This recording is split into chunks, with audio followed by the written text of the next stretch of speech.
What is going on, you guys? Welcome back to the channel. Today we're going to be working on the Project Blueberry. I think it's going to be a norm to start my videos off here on my table because it just makes me feel a little more comfortable. I've spoken to you guys about it before with the open front yard, and there's just a lot of people in the garden right now that's just looking this way, and I just don't feel comfortable recording out there. So in the previous video, we had a lead on an EG that pulled into the junkyard after so many months of not seeing one, and I had to take advantage of it. So I went out there and I pretty much grabbed as much interior pieces as I can. But yesterday I went back to the junkyard to grab a few things that I missed, and I also grabbed the side skirts and the roof molding, and I don't remember what else, but I grabbed a few other items, but we have them all here now in the garage. Today we're going to be trying to clean everything and toss it all into the car to get it off the floor. I just got back home from the detail shop to grab some of this 3D orange degreaser. This thing works really well. If you guys remember, I used this on the carpet in the giveaway car, and this thing smells good. It works great. I got a whole freaking gallon of it because last time I bought 2 of them and they went by pretty fast. I figured, you know what, let's just buy the whole damn thing and have a lot more for later usage. And I also went to go grab some rapid remover adhesive remover for like stickers and stuff, or if I decide I'm gonna like take off the vinyl wrap in certain areas, I can use this to kind of clean up the surface a little bit, but more so for sticker adhesive for other things as well too. So with that being said, I'm gonna get right to it, guys. I have probably about 5 hours before the sun goes down. Also having to clean the inside of the car as well too before putting the interior in, and I think I'm gonna start with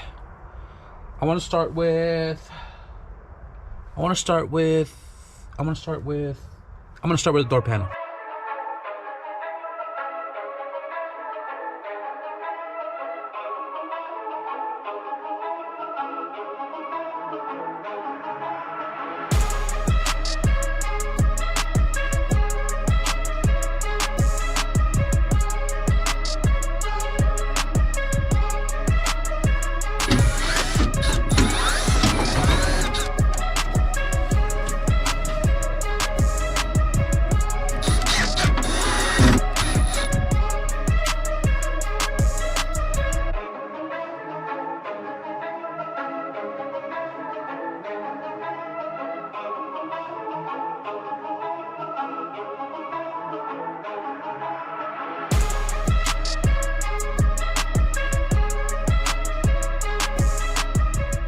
So quick little update before we carry on.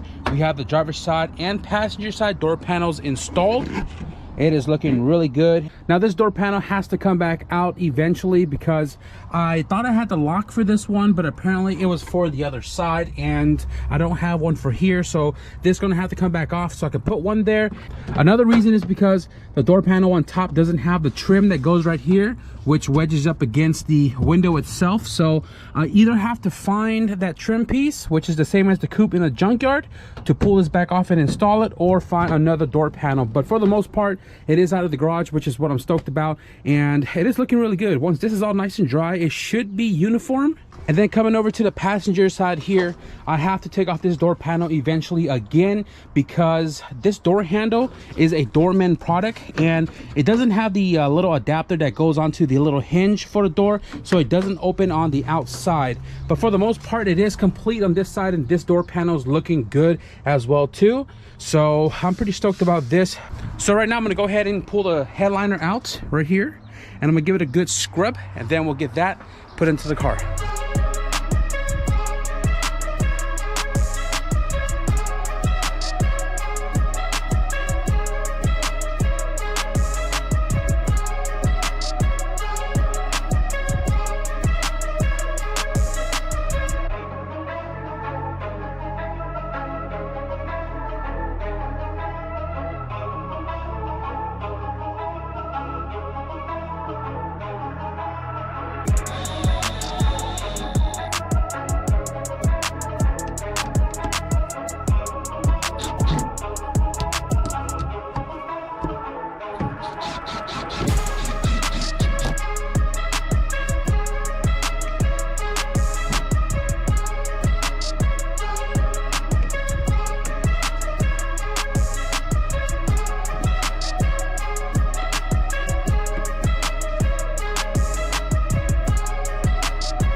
So quick little update. We have the headliner installed. We have the map light, sun visors, front pillars, rear quarter pillars, and both sides are done. Oh shit handles installed, and I think I'm gonna step into the rear quarter panel itself, and then we'll work towards the tailgate and the spare tire area.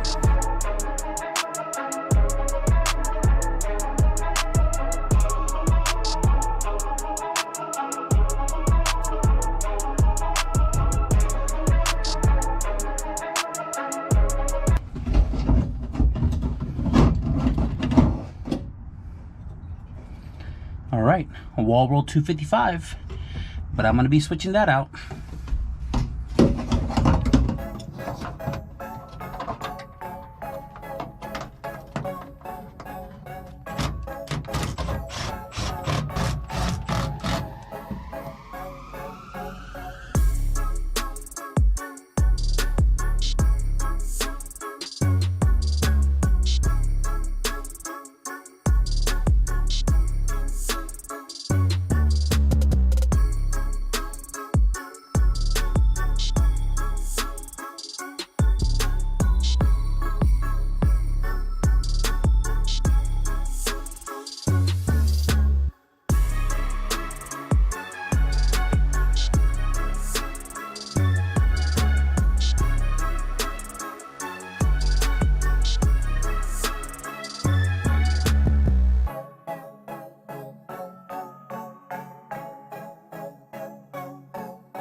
I am tired, guys. I spent all day cleaning this interior and installing as much as I could. Let's check it out. You guys saw we started with the door panels. We cleaned them up, we installed them, we did the passenger side as well, and then we moved up to the top with the headliner. We got the sun visors, the O-shit handle, and then after we did that, we did the pillar trims. You can see that one's installed, this one's installed, and then we did the quarter glass panel as well too. After all of the pillar panels were installed, we moved to the rear where we did the spare tire panel here, and then we did the tailgate panel there. I thought I had this cover here. I could have sworn I picked it up from the junkyard, but I don't have it. So I'm either going to be looking for one in light gray, or I'm going to try to go back to the junkyard and see if I dropped it somewhere. Otherwise, we have pretty much all of the caps that goes on the paneling, and that's all nice and secured. After the rear paneling, we moved into the seats and the seat belts. We were able to get all of the seat belts from the junkyard, aside from the 2 in the front because it already had it. But we now have 3 seat belts for the rear, left, right, and the center person. We have the bottom seat clean and installed. We got the top half clean and installed, but this is going to come back out. It's not secured with the 10 mil in the back just yet because we still have to do the carpet. The carpet goes underneath the seat, and then the seat goes on top of that. So right now it's just loosely sitting on there, but for the most part, we have almost a complete rear interior, and I'm pretty stoked about it. If you guys saw the junkyard video, we didn't pull the carpet because the carpet had some tear up in the front there. I didn't really notice it until I peeled it back, but now that I think about it, it's really not a big deal. So I might go back to the junkyard and grab that gray carpet and just repair that little section that had the hole to it and just use that in the car. I didn't really check on the website to see where you can get a press fit carpet, but I'm sure it's like over $100, and the junkyard is like, it's fairly cheap because I bought a carpet last time for the Red CRX. Now you guys saw I didn't install the dashboard because I want to put the carpet on before the dashboard because I don't want to slice it down the center like I normally do, which is like the easiest, quickest way to do it if it doesn't really bother you. But I figured since we need to put a carpet anyways, I'll just wait until we get the carpet to put the dashboard in. And the dashboard is in the car now. Somebody mentioned that if there's a wave on the passenger side, it's more than likely the dash is cracked, and it is. So I got this clean 93 dashboard behind me from the junkyard, which doesn't have the passenger side airbag. The car was a 93, so I grabbed that to match the interior. The dashboard is black. I would have preferred to get black interior, but I'm kind of just rolling with the punches and taking what I can get. So I'm cool with the gray, and I have the dashboard to match that, so it's not all like multicolored like La Ponda was. But I'll take any interior over a stripped car any day. We do have side skirts, we do have the roof molding, but we're not going to worry about any of that until we start touching the body of the car. And also I have to refresh it anyways because it is really dirty, and the roof molding has that peely OEM like coating on it. So I definitely want to like plastic dip or rhino line it before I throw it on the car. You guys already know what it is. Progress is better than no progress. I did not expect to score the interior as soon as I did, but sometimes when the car you're looking for pops up in the junkyard, you can't sleep. You got to get out there and jump on it. I'm sorry for the back half of the video being super dark. The lamp hasn't worked since it stopped raining a couple of weeks ago, and I don't know if I need a new bulb or a new unit, but I really just wanted to knock it out with the help of my Harbor Freight light right here. I really just wanted to knock it out because I have some other things to do tomorrow. I really just wanted to knock it out with the help of my Harbor Freight LED light flash. I really just wanted to knock it out with the help of my Harbor Freight LED flashlight because I have other things to do tomorrow, and I really just wanted to squeeze all of it in today's video and get all the interior out of the garage. I hope you guys understand, but we are going to wrap up the video right here. I hope you guys enjoyed this progress update on Project Blueberry, and if you guys did, be sure to leave a thumbs up. And if you guys want to stick around for more Blueberry update, be sure to hit the subscribe button. But with that being said, thank you guys for watching, and I'll see you guys in the next video. Peace.